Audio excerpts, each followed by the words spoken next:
چھوٹے چھوٹے بچے 20 سال کے 22 سال کے نوجوان والدین سے مطالبہ کر رہے ہیں میاں ہمارا حق ہمیں چاہیے، ہمارا حصہ ہمیں دے دو۔ کیا خیال ہے معاشرے میں ایسا ہو رہا ہے نہیں ہو رہا؟ شادی ہوئی ابھی سال گزرا، سال گزرنے کے بعد زوجہ نے کان بھرے، بیٹا اپنے باپ کے خلاف کھڑا ہے، ہاں بھائی ابا میرا حصہ مجھے دے دو۔ اسے سمجھانا چاہیے بیٹا تمہارا کوئی حصہ نہیں ہے۔ میراث تب بنتی ہے کہ جب انسان کا سانس نکل جائے، اور وہ والدین بھی غلط کرتے ہیں کہ جو اپنی زندگی میں بانٹ دیتے ہیں، میرے یہ فلاں دکان فلاں بیٹے کی، فلاں گھر فلاں بیٹے کا، فلاں چیز فلاں بیٹے کی، فلاں گاڑی فلاں بیٹے کی۔ نہیں، یہ خلاف سنت ہے۔ اور اگر اتنا کر سکو کہ عدل کر سکو، صحابی رسول حضرت نعمان بن بشیر رضی اللہ تعالیٰ عنہ وہ فرماتے ہیں کہ میرے والد مجھے لے کر حضور کی بارگاہ میں گئے، اور ہم دونوں باپ بیٹے حضور کی بارگاہ میں موجود تھے، تو میرے باپ نے، میرے والد نے حضور کی بارگاہ میں عرض کیا یا رسول اللہ فلاں باغ ہے، میں اپنے بیٹے نعمان کو دینا چاہتا ہوں، یہ بیٹا نعمان ہے اس کو دینا چاہتا ہوں، یا رسول اللہ آپ گواہ ہو جائیے۔ حضور نے فرمایا ٹھہر جاؤ تمہاری اور اولاد ہے؟ فرمایا رسول اللہ ہے۔ فرمایا دوسری اولاد کو بھی ایسا تحفہ دے رہے ہو، اسی معیار کا، اسی قیمت کا دے رہے ہو؟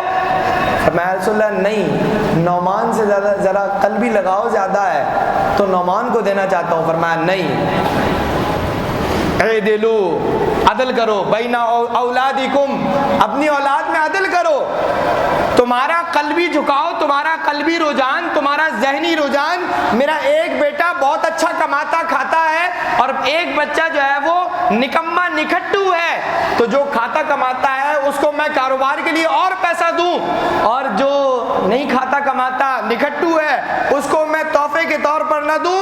کل قیامت والے دن مجھے اولاد کے حق میں پکڑا جائے گا کہ ایک کو تم نے نوازا اور ایک نکھٹو تھا، بلکہ اس کا تو زیادہ ہاتھ بٹانا چاہیے تھا، اس کو ہاتھ بڑھا کر آگے کھڑا کرنا چاہیے تھا کہ ایک بھی تمہارا بیٹا ہے، دوسرا بھی تمہارا بیٹا ہے۔ اعدلوا بین اولادکم، حضور نے فرمایا نہیں یہ ظلم مت کرو، اگر دوسری اولاد کو اس طرح کا باغ نہیں دے سکتے تو نعمان کو بھی دینے کی ضرورت نہیں ہے۔ حضرت نعمان بن بشیر کہتے ہیں مجھے دیا ہوا باغ حضور نے واپس کروا دیا، دیا ہوا باغ کیا کیا؟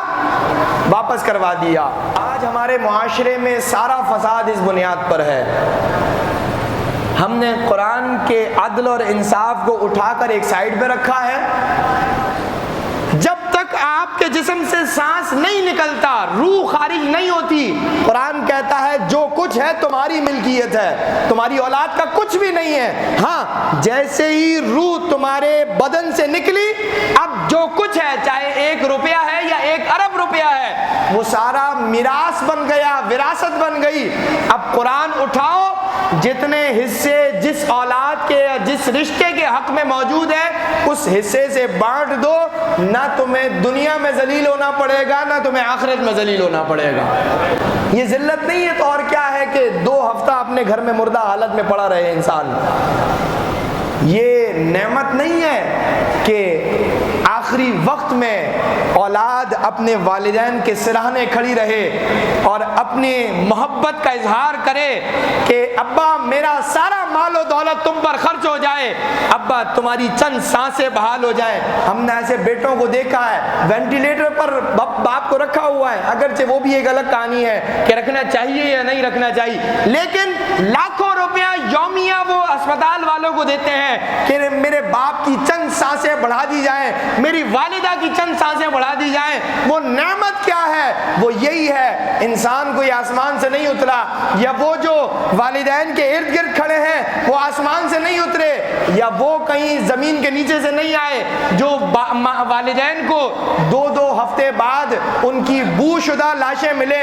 دونوں انسان ہی ہیں، دونوں اولادیں انسان کی ہیں، لیکن ایک انسان وہ قرآن سے وابستہ ہے اور دوسرا قرآن قرآن سے دوسرا انسان قرآن سے دور جا چکا ہے.